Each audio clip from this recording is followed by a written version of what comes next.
I love open world games. Games like Skyrim and Morrowind are some of the most enjoyable games I've ever played, because they have a scale and depth and a sense of freedom that no other game genre can replicate. So naturally, when Dreams came to my attention, an easy to use game engine allowing people with no experience in game development to make impressive 3D creations, I was like, hey, why not make an open world game?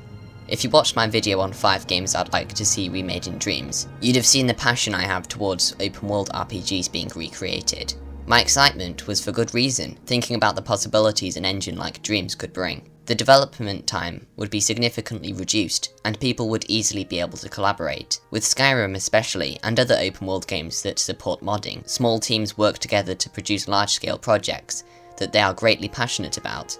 Imagine teams like these being able to create an entire game from scratch, or using a few assets from the community, in a matter of months. Furthermore, Dreams will have both online support and VR support.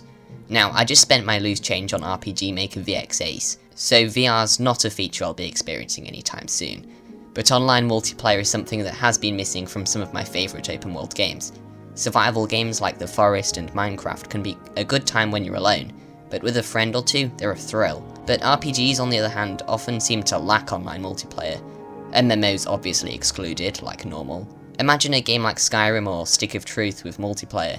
You could get, like, co-op attacks or something, where you both channel your inner Thuum and hit the enemy almost as hard as you'll be smashing that subscribe button right now after this video.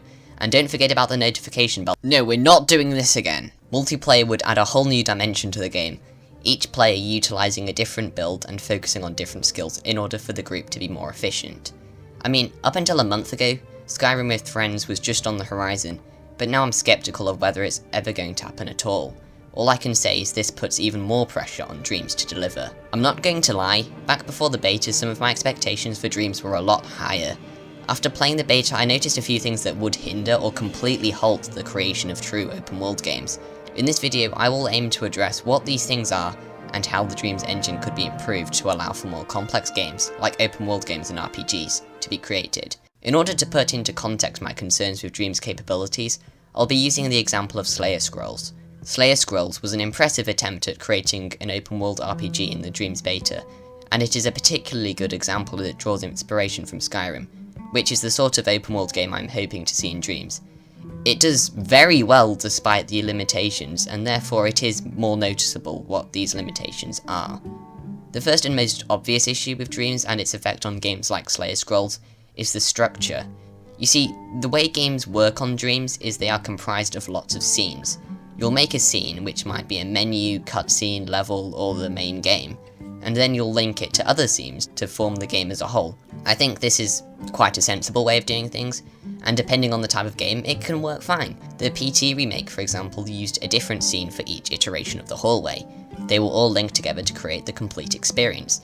The less well-known example would be 3am demo made by, you guessed it. And there the scenes do pretty much the same thing. But as far as I'm aware, problems arise in the fact that any data from one scene will not carry across to the other. This basically prevents the creation of proper RPGs, and massively limits the possibilities for open world games. To put it into context, one of the iconic moments in Slayer Scrolls, for me, is when you encounter the dwarf Studge, who demands you pay his toll. Now you can fight him, lie to him, charm him, or intimidate him. The end result is you either killing him or sparing him. Now later in the game you meet this lumberjack fella who just so happens to be his twin brother.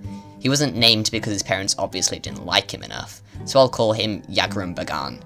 Yagrum Bagan asks you if you saw his brother Studge while you were up north fighting Alduin's simple baby cousin, and you can tell Yagrum Bagan either that you killed him or you didn't. But the thing is, the game doesn't know if you killed him or not, because by the time this has happened, you're in a different scene. It's like playing Undertale and getting to the end only for Sans to ask you, hey, damn it, what is it with these JPEGs? Just out of curiosity, who exactly have you killed during this playthrough? You see how this is a huge problem? Now, what most games do, and by most games I'm referring to the Elder Scrolls games, is use cells instead of scenes. So essentially, each different place in the game is a different cell. Cells can be either exterior or interior. Most of the exterior cells all join together to form the overworld, and as you move the cells around you will be loaded, and the cells which you cannot see will not be loaded. When you enter a house or a dungeon, it will load a new interior cell. everything outside the single cell will now cease to exist temporarily, which is kind of morbid if you think about it. This is why there are no functional windows in Skyrim, if you were ever wondering. But all of your stats, your inventory items, global variables and the such carry across. Literally the only difference between cells is the placement of physical stuff. I think most games use this system, but it's described slightly differently. For example, in Minecraft, you have the chunks forming a regular grid. Only the chunks containing a player are loaded at any given time. I'm not necessarily suggesting that Dreams should use the same system, but if you could create some sort of equivalent of global variables which would carry across between scenes, then that would be a start. Something else you'll notice with Slayer Scrolls is the linearity. The city exists as a single scene, similarly to how the cities exist as single cells in Skyrim, but when you exit the city, each encounter is also a unique scene, and there is no chance for exploration. Now, I know that this is hugely down to time constraints, but if you think about it, there's really no way around this. If you imagine trying to split any open world game into scenes, how would you do it?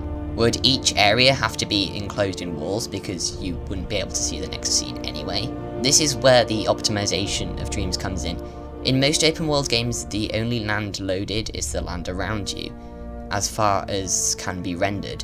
If everything was loaded at once, your computer would crash. Even if you have a 20 grand PC, it would probably explode. That is why changing your view distance on games has a huge impact on how smoothly it runs, because it literally dictates how much of the game is loaded at once.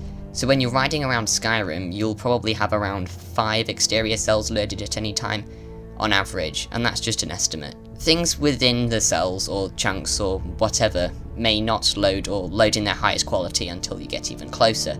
For example, a dragon in Skyrim, when flying hundreds of meters away, will have a lower quality model.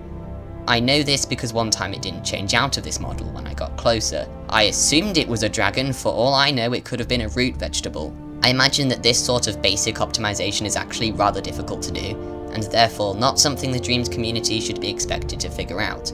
Really, Dreams should have a setting for this because the only alternative is having the entire map loaded at once. And I was thinking of remaking Morrowind, which not only has the entire landscape in its overworld, but all the cities and towns as well. Then imagine a game with competent AI, like Skyrim, or fairly competent. You could end up with hundreds of NPCs performing tasks at the same time. The PS4 would literally melt. So yeah, that is one way Dreams could be, and should be, much better optimized. Secondly, I'd like to point out that Dreams is horribly optimized anyway. The first 3D game I tried making involved me making a room.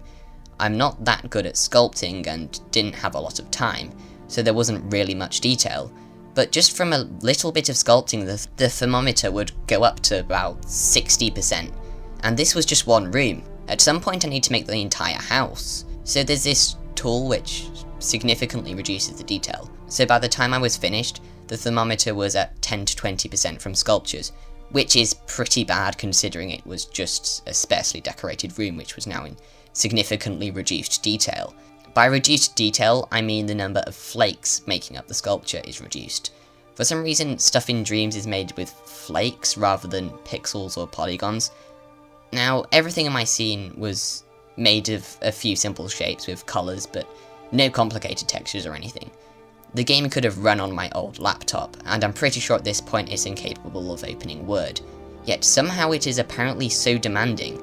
I'm not an expert, but I'm pretty sure this is down to the whole flake system, because I've never seen a 3D game that doesn't use pixels or polygons, and other games are fine. Morrowind was made in 2002, and it has a level of detail to its 3D models and textures that I swear Dreams wouldn't be able to handle. So how would this be fixed? Well, again, I'm not sure exactly what the problem is, but I think the whole flakes thing is kind of silly anyway. It makes most of the games look painted, which is not generally a look I'd be going for. Hopefully Media Molecule is spending the time before early access better optimizing this, but I'm pretty sure they're just fixing bugs instead. To summarise, in order for open world games to be made in Dreams, the game will have to have better optimization, allowing for only things nearby or in sight to be loaded at once. The graphics should also be better optimized to be less demanding.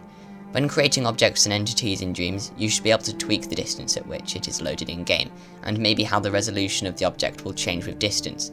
Furthermore, global variables should become a feature, allowing crucial information to carry across between scenes. If things aren't changed, I see the possibilities for open world games being very limited. I still really enjoyed Slayer Scrolls as an RPG, as well as the few other more open-ended games that I played, so I will still have a lot of fun with Dreams when it comes out. Issues making open world games will not apply so much to many of the other popular game genres. There were loads of amazing 3D platformers and horror games made in Dreams during the beta, so even if Dreams failed to deliver in terms of open world games and RPGs, there'll be plenty of other content to make up for it. Well guys, I hope you enjoyed the video. I'm thinking of making some more videos that aren't related to Dreams, considering Dreams still isn't out yet. If you're watching this video, I'd guess you're probably a big RPG fan. So in the theme of RPGs, I was wondering if you'd be interested in a playthrough of Skyrim or something. I could try getting all the Stones of Baron Zaya or something else more unique, as there are already so many Skyrim playthroughs out there. I'd like to do something a bit different. In over 7 years of playing Skyrim, I've never once played as a Redguard, so that would be something.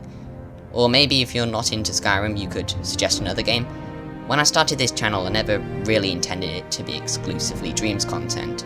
Dreams videos just get lots more views than, say, Fargoth videos.